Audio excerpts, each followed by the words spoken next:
Contingencies are a big part of the home buying process. Without them, you could get stuck in a bad deal, leading to years of headache and heartache and money ache and credit score ache. Now, if you're just starting your home buying journey and have no idea what a contingency is, look no further. After this video, you'll have the confidence of a property investor mixed with a Zillow housing expert and a sci-fi movie body mushing machine, turning you into a real estate super genius who can rattle off all kinds of contingencies while probably also really pulling off a power suit. So let's get into the 7 common contingencies every buyer should know.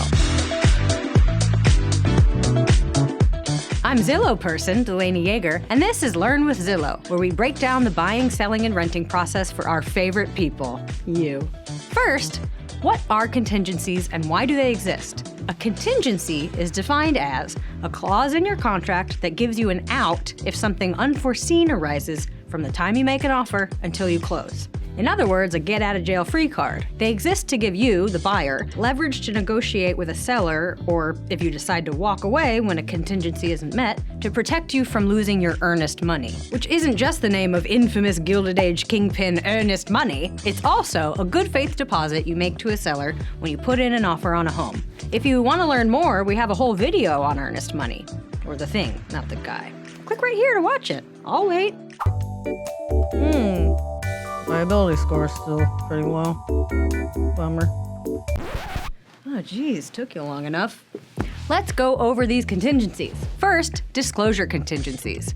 A disclosure contingency protects you from committing to a home with major flaws or drawbacks of which the seller is fully aware. After your offer is accepted, the seller will provide you with a disclosure form, a list of things the seller knows and then discloses to you about the house. It's like you're on a first date. Things went really well, then right when the check comes, he's like, I gotta let you know before this goes any further, I was constructed before 1978, so I do contain traces of lead paint. He just made a disclosure. But you, being a smarty pants, had a disclosure contingency in your dating profile, so you can say, actually no, I agreed to this date before I knew about the lead paint thing, so I do not have to pay for this meal, thank you, and goodbye. It's exactly like that scenario. Disclosure requirements vary widely by state, but other things that might be included in a disclosure form are pest infestations, backed up sewage systems, asbestos, structural issues, and poltergeists. You're laughing, but do you know who will be laughing when you can't get your bed to stop levitating? Your new poltergeist. Now let's talk about inspection contingencies. Maybe you've heard the term contingent upon inspection. That's what this is. Once your offer is accepted, you complete a top to bottom, inside out and in between inspection by a licensed inspector. Once you get that inspection report back, this contingency allows you to either request repairs or credits for repairs, or, again, opt out of buying the home altogether.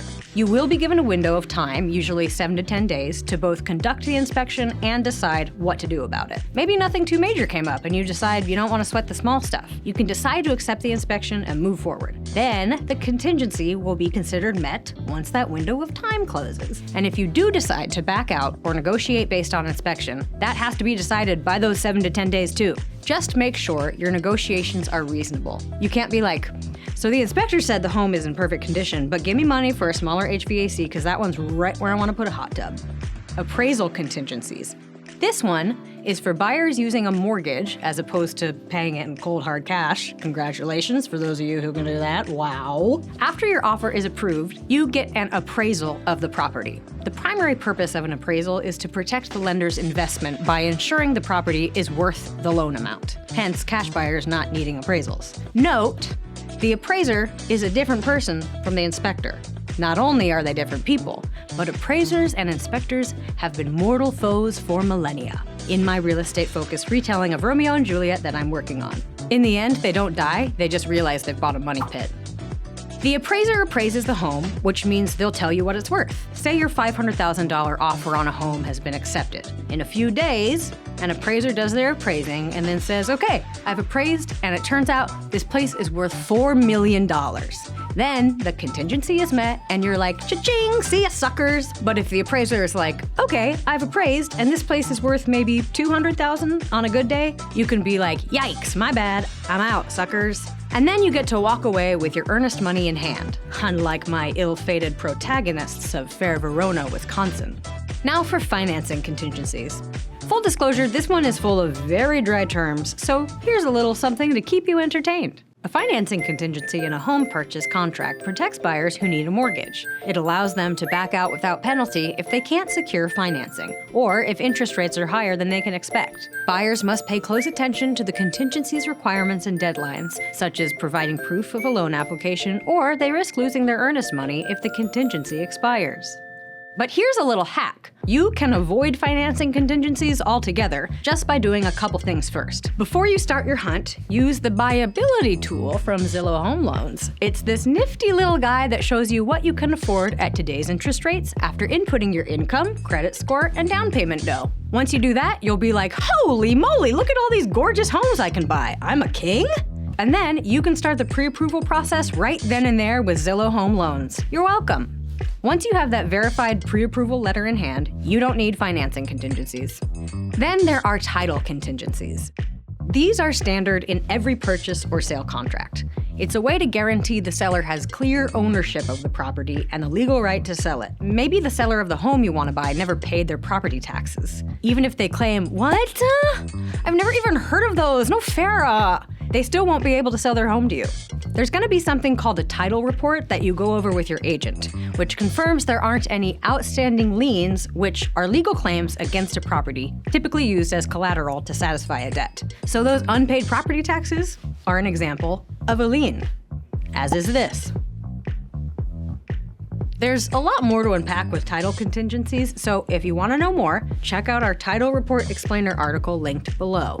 This next one is a biggie, homeowner's insurance contingency.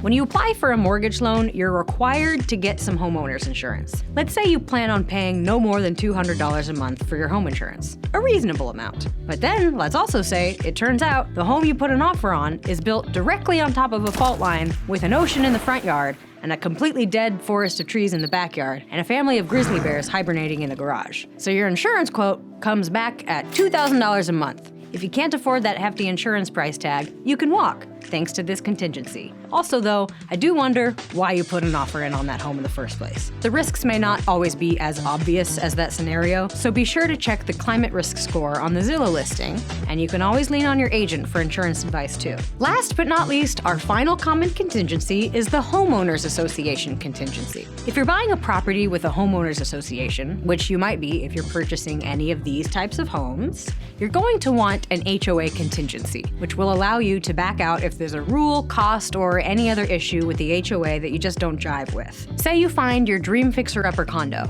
You can't wait to knock down all the walls to open up the space and put in some different windows. You put in an offer only to find out there are insufficient reserve funds to cover costs of exterior repairs, i.e. windows, and the HOA doesn't allow owners to change the floor plans. Because of this nifty contingency, you can say, sorry association, this place isn't for me, pack up your mallet and find a condo with a partition wall you can demolish.